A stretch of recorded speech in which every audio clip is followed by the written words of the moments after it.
배달 중에 사고는 예고 없이 발생합니다.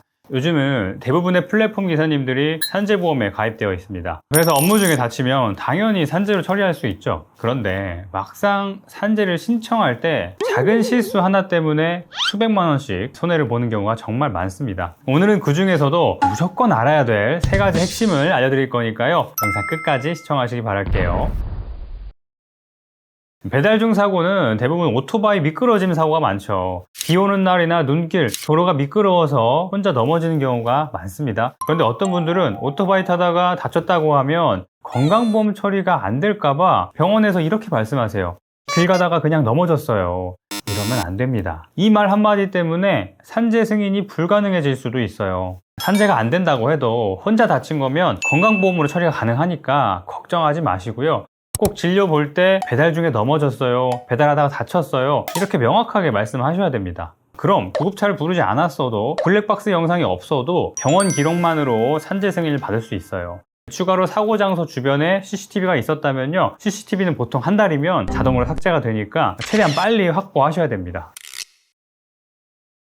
요즘은 산재 지정 한의원이나 한방병원이 많아서 가벼운 염자나 타박상은 한방치료도 괜찮습니다. 하지만 골절이나 수술이 필요한 부상이라면 반드시 정형외과나 재활의학과 이런 전문 병원에서 치료를 받으셔야 됩니다. 치료가 끝나고 장애진단을 받아야 되거든요. 한방병원에서는 장애진단 자체를 거부하거나 받아도 전문적인 소견이 부족해서 인정이 어려운 경우가 있어요. 그리고 자동차 보험 합의할 때도 마찬가지예요. 보험사는 대부분 한방병원 기록은 검토하지도 않아요. 한방병원에서만 치료받으면 후유장애 진단받는 게 쉽지 않고 보험사에서 의료 검토할 때도 불리할 수 있어요.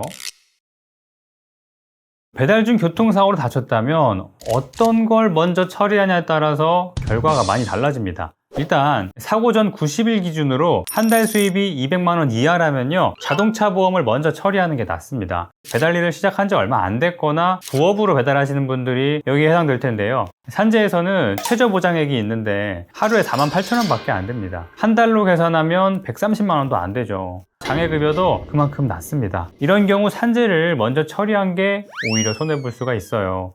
산재에서 휴업급여, 장애급여 보상을 적게 받았으니까 그만큼 자동차 보험에서 받으면 되는 거 아닌가 싶을 수 있는데, 산재 신청을 한 이상 자동차 보험사는 여러분을 교통사고 피해자가 아니고 산재 환자로 봅니다. 쉽게 말해서요, 담당자 인사고과에 영향이 거의 없는 거예요. 결국 보험사는 합의에 적극적이지 않고요, 본인들 주장만 내세울 뿐이에요. 합의하는데 어려움이 많습니다. 그래서 소득이 적게 책정된다면 자동차 보험 먼저 처리하고 산재를 나중에 처리하는 게 낫습니다. 반대로 내 과실이 50% 이상이라면 반드시 산재를 먼저 신청하세요. 자동차 보험 치료비는 내 과실만큼 나중에 합의금에서 공제가 됩니다. 그런데 산재는 무과실 보상이죠. 즉 치료비 전액이 보상이 돼요. 그래서 내 과실이 큰 사고일수록 하루라도 빨리 산재로 돌려야 손해를 줄일 수가 있습니다. 네, 오늘은 배달사고 산재 신청할 때 꼭 알아야 될 3가지를 정리해드렸습니다. 말씀드린 내용이 어렵게 느껴질 수도 있는데요, 이게 각자의 사고 상황이나 과실 비율이나 수입에 따라서 보상 방향이 많이 달라집니다. 그래서 혼자 판단하지 마시고요, 꼭 전문가에게 상담을 받아보세요. 저희 보상 메토는 배달사고 보상을 전문적으로 다루고 있습니다. 설명란 참고하셔서 문의 주시면 여러분의 상황에 맞게 최선의 방향을 안내해 드리겠습니다. 영상 끝까지 봐주셔서 감사합니다.